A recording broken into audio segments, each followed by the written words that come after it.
All right, pet parents, it's time to go over the best dog breed in the world. Let's talk about the majestic Bernese Mountain Dog.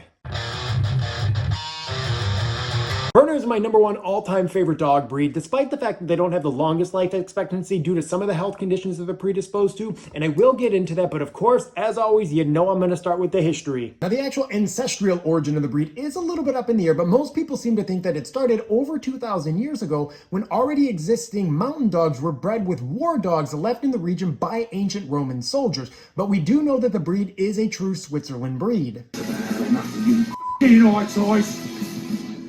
But I'm Swiss. Them too!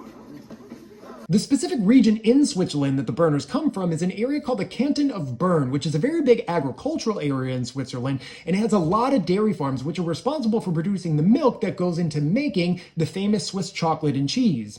How much cheese is too much cheese? Any amount of cheese before a date is too much cheese. This is also where the Bernese Mountain Dog got its name because it's from the Canton of Bern. And these dogs were originally bred to help with the rigorous manual labor that was involved in farming at the time, to help herd cattle and to also protect the lands. Hey, get out of here! This is my house! And Berners were a wildly popular dog until about the 1800s, when their numbers really started to dwindle, when farming became much more mechanical and had much less manual labor. Got up a little early, so I took the liberty of milking your cow for you. We don't have a cow. We have a bull.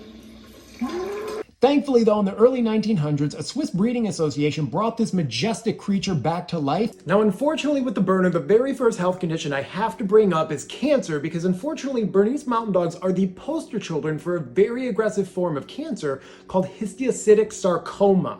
As a big breed dog, Berners are unfortunately going to be more predisposed to a condition called GDV or bloat, which if you want a little bit more information, I got a full video on it right there. And as a bigger breed dog, they are unfortunately a little bit more predisposed to orthopedic conditions, specifically hip and elbow dysplasia. Berners also have a little bit of a higher prevalence of an eye disease called progressive retinal atrophy, which can eventually lead to blindness.